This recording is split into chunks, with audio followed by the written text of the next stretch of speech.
Hello class 10th। जैसे कि आप सबको मालूम है कुछ इंपॉर्टेंट क्वेश्चंस को लेकर हमारी वीडियोस की सीक्वेंस चल रही है। जैसे मैंने आपको लास्ट वीडियो में बताया था कि हमने 7 मोस्ट इंपॉर्टेंट जो एनसीईआरटी के क्वेश्चंस हैं लाइट चैप्टर के क्लास 10 साइंस के लिए वो हमने सेलेक्ट किए हुए हैं। अब देखिए फर्स्ट और सेकेंड क्वेश्चन तो हम कर चुके हैं। अगर आपने उन वीडियोज को नहीं देखा है तो डिस्क्रिप्शन बॉक्स में आपको उन वीडियोज का लिंक मिलेगा, आप एक बार उनको देख सकते हैं। ठीक है, आज की जो वीडियो है हमारी वो क्वेश्चन नंबर 3 के लिए पार्ट 3 मैंने यहाँ पर डाला हुआ है क्योंकि वो पार्ट 1 और पार्ट 2 में थे। ठीक, देखिए वैसे तो एक न्यूमेरिकल को सॉल्व करने में मुश्किल से 2 से 2.5 मिनट लगते हैं मैक्सिमम। ठीक है, क्योंकि देखिए 10th का जो बोर्ड का एग्जाम होता है उसमें कोई भी न्यूमेरिकल ऐसा नहीं आता जिसमें कैलकुलेशन कॉम्प्लिकेटेड हो, तो इसका मतलब वहां पर कोई ना कोई ट्रिक लगेगी और बहुत जल्दी सिंप्लीफाई हो जाएगी।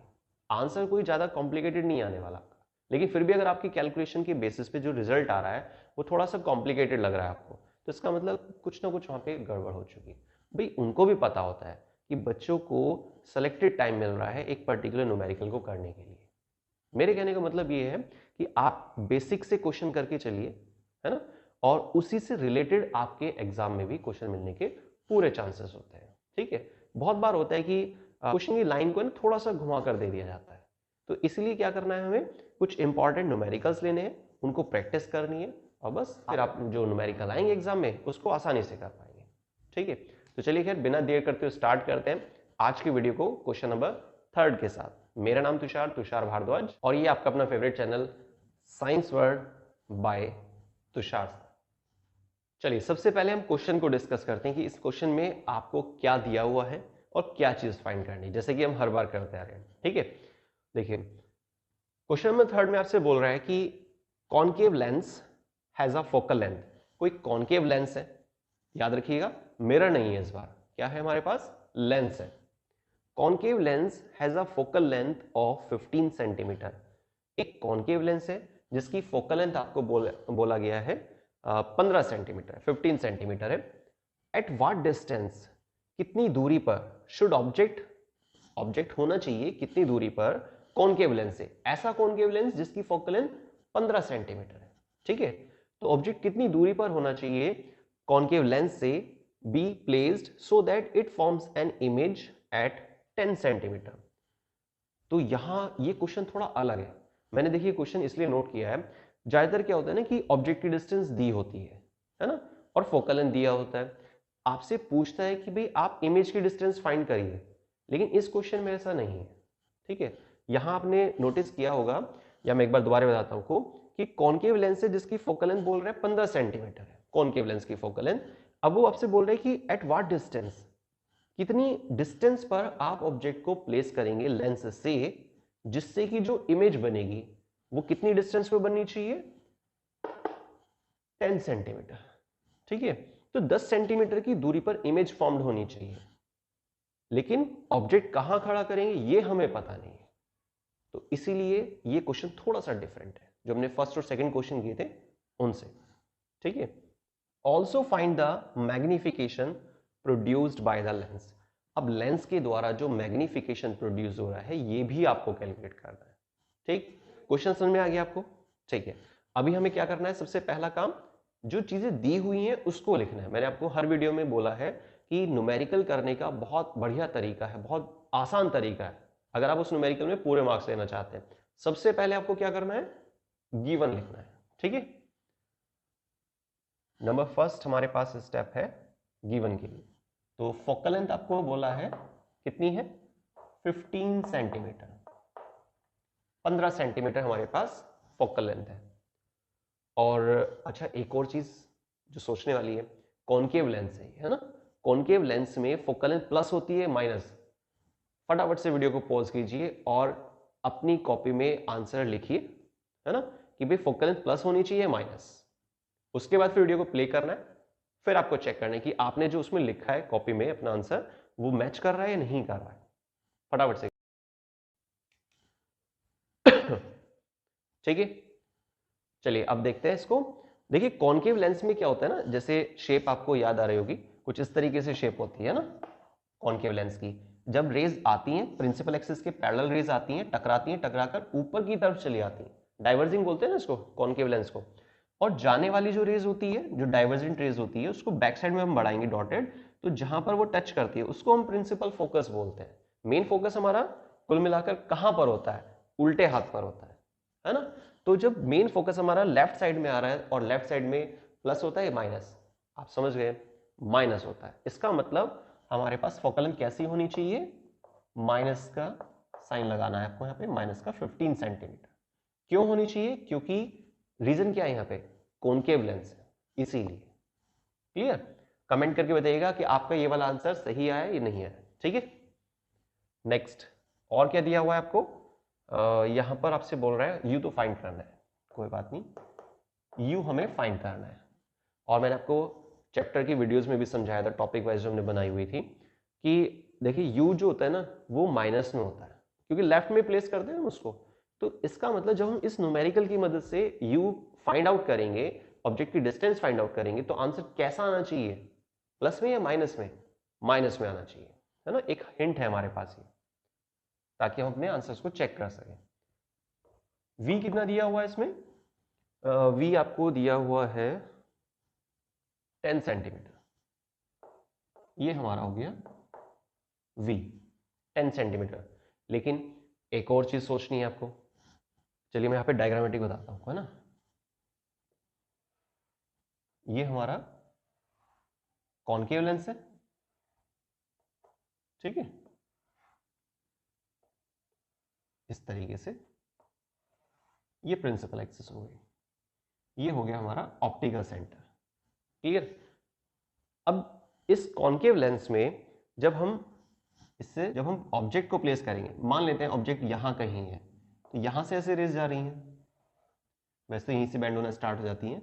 एक रफ डायग्राम में बता रहा हूं आपको, इस तरीके से इसको आपने ऐसे बैक में बढ़ाया तो ये आपका फोकस पॉइंट हो गया। तो अब आपको कुछ याद आ रहा है? जब भी इमेज बनेगी हमेशा लेफ्ट साइड में बनती है, इसका मतलब ये हुआ कि इमेज की डिस्टेंस वो भी नेगेटिव होनी चाहिए। ठीक है, तो इसीलिए हम क्या करने वाले हैं यहां पर? माइनस का 10 सेंटीमीटर। ये जो चीजें है ना, फोकल लेंथ माइनस क्यों आ रही है और v माइनस क्यों आ रहा है, भाई कुछ नहीं बोला है क्वेश्चन में। ऐसा नहीं बोला है कि भाई इमेज जो है आपका रियल साइड बन रही है या वर्चुअल साइड है। अगर ऐसा होता तो फिर भी ठीक है ना, हमें हिंट मिल जाता, लेकिन ऐसा नहीं है। तो हमें खुद से सोचना पड़ेगा, और हम कब सोच पाएंगे? जब हमें चैप्टर क्लियर होगा। क्लियर?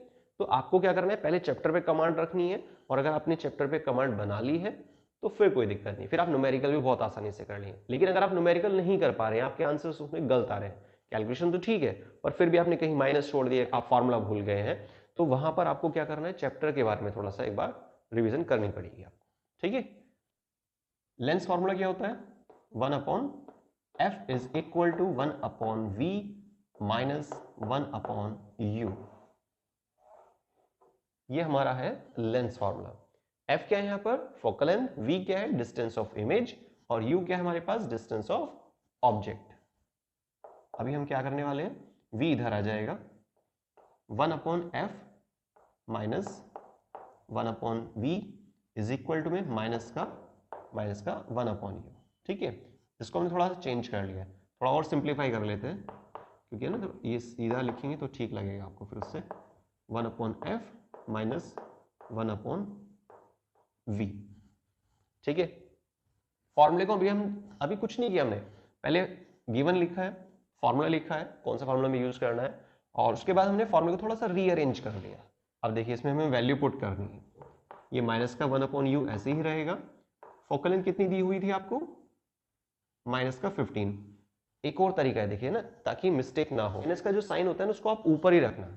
जैसे यहाँ पर माइनस का 15 है तो माइनस 15 नीचे लिखना चाहिए, तो मैंने यहाँ पे देखिए 15 लिख दिया है, माइनस ऊपर लगा दिया है। ठीक है, थोड़ा सा मतलब इजी तरीका है, वैसे कोई दिक्कत नहीं है, आप नीचे रखिए तो भी आप कर पाएंगे उसको। ये माइनस साइन है, ये मैंने यहाँ पे माइनस लगा दिया। v कितना है हमारे पास? माइनस का 10। ठीक है, 10 लिखा है मैंने, माइनस साइन नहीं लगाया। माइनस जब ऊपर आएगा तो माइनस माइनस कैसे हो जाएगा? प्लस। यहां तक क्लियर है? ठीक है, माइनस का 1/u इज इक्वल टू, अभी देखिए दो तरीके हमारे पास, या तो क्रॉस मल्टीप्लाई के बेस पे आप कर देंगे, इसकी मल्टीप्लाई इससे, और इधर मल्टीप्लाई, फिर नीचे की नीचे मल्टीप्लाई, है ना। या दूसरा तरीका क्या है? एलसीएम। या तीसरा तरीका क्या है? कॉमन लेकर। सबसे आसान तरीका है, सीधा आप इसके मल्टीप्लाई इससे कर दीजिए, -10 प्लस का 15 डिवाइड बाय 150। अभी हमें क्या करना है, वर्टिकल फ्लिप करना है ना इसको, तो माइनस का u is equal to 15 minus 10 मतलब 5 बचेगा, लेकिन ऊपर हमें क्या लिखना है यहाँ पे 150, और नीचे कितना आ गया हमारे पास 5 आ गया। माइनस साइन नहीं लगाएंगे क्योंकि बड़ी डिजिट हमारे पास प्लस में है ना, तो 5 3 जा 15, 0 सेम, तो ये हमारा आ गया 30, लेकिन माइनस में है तो u इज इक्वल टू हो जाएगा माइनस का 30 सेंटीमीटर। मेरे हिसाब से u ठीक आ रहा है, लेकिन चेक करने का भी एक तरीका है, उसको अभी हम देखते हैं डायग्रामेटिक। लेकिन अभी हमारा है ना क्वेश्चन का सेकंड पार्ट बच रहा है, और वो क्या था हमारा, मैग्निफिकेशन। ठीक है, मैग्निफिकेशन और पूछ रहा है कि भाई वे मैग्निफिकेशन क्या होता है ना, कितना आएगा यहाँ पर, तो उसके लिए फॉर्मूला नोट कर लेते हैं। मैग्निफिकेशन के लिए एक फॉर्मूला होता है v अपॉन में u। अच्छा, मैंने नोटिस किया है बच्चे ना यहाँ पर भी मिस्टेक करते हैं, बहुत से बच्चों की कॉपी मैंने देखा है कि वो सारा काम ठीक कर रहे हैं, कैलकुलेशन वगैरह सब बढ़िया है, लेकिन है ना फॉर्मूला जल्दबाजी में, वो जल्दी की वजह से होता है, लेकिन क्या उसमें गलती होने के चांसेस होते हैं। उसको मिनिमाइज करने का तरीका क्या है, एरर को मिनिमाइज करने का तरीका क्या है, रिपीटेशन, है ना। आप बार बार रिपीट में लाइए चीज़ों को, न्यूमेरिकल्स की प्रैक्टिस कीजिए, और चैप्टर की बहुत ज़्यादा प्रैक्टिस करनी है आपको, है ना, बार बार रिवाइज करना है, और कम से कम 4-5 बार आप रिवाइज करेंगे तो बहुत सही रहेगा। तो m के लिए माइनस वी अपॉन यू नहीं लेना है ना, क्या यूज करना है लेंस के केस में, m is equal to v upon u, क्योंकि आप माइनस लगाएंगे सारा गलत हो जाएगा। v की वैल्यू कितनी थी हमारे पास, माइनस का 10, और u हमने अभी फाइंड किया है, ये है माइनस का 30, तो m इज इक्वल टू आपका आ जाएगा कितना, 1 अपॉन में 3। ये हमारा मैग्निफिकेशन आ गया। तो दो चीजें हमने फाइंड कर ली हैं, u कितना है और m कितना है, यही हमारे से पूछा गया। मैग्निफिकेशन की यूनिट नहीं है, वो आपको पता ही है, तो मैग्निफिकेशन बोला गया था, और लाइन कहां पर है हमारी, ये है एट व्हाट डिस्टेंस, कितनी दूरी पर ऑब्जेक्ट को रखना चाहिए जिससे कि इमेज बने 10 सेंटीमीटर की डिस्टेंस पर। लेकिन हमने चैप्टर पढ़ा है, आपने चैप्टर ईमानदारी से पढ़ा हुआ है, इसलिए हमें पता चल गया है कि भाई v माइनस में होना चाहिए। क्यों होना चाहिए वो मैंने आपको स्टार्टिंग बताया, क्लियर। तो देखिए ये तरीका होता है। अब देखिए, अगर आपको वैसे बोला नहीं है और मैं प्रैक्टिस के लिए बता रहा हूं आपको, इसी न्यूमेरिकल के बेस पर आपको रे डायग्राम बनाना है, तो कैसे बनाएंगे, ये मैंने आपको स्टार्टिंग बताया था, है ना, कैसे शुरू करना है। तो ये फोकल लेंथ है, फोकल लेंथ कितनी दी हुई है 15 सेंटीमीटर, लेफ्ट साइड में है इसलिए माइनस लिया था हमने, ठीक है। तो 15 है, इसका अगर हम डबल कर दें तो आप स्केल का यूज कीजिएगा, मैं इसको अप्रॉक्स ले लेता हूं, लगभग ये, हाँ ठीक है, बराबर है।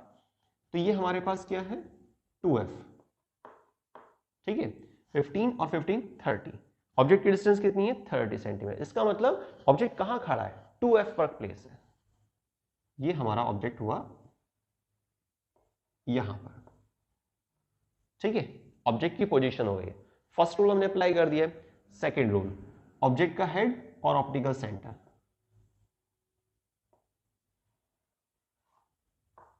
आप स्केल का यूज करेंगे तो लाइन सीधी बन जाएगी, ठीक है।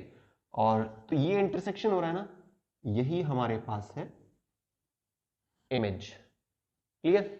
इमेज छोटी बन रही है, अब वैल्यूज तो नहीं दे रखी है ऑब्जेक्ट की, जिससे कि हम पता करेंगे हाँ भाई इमेज छोटी बनेगी, पर हाँ छोटी ही बनेगी।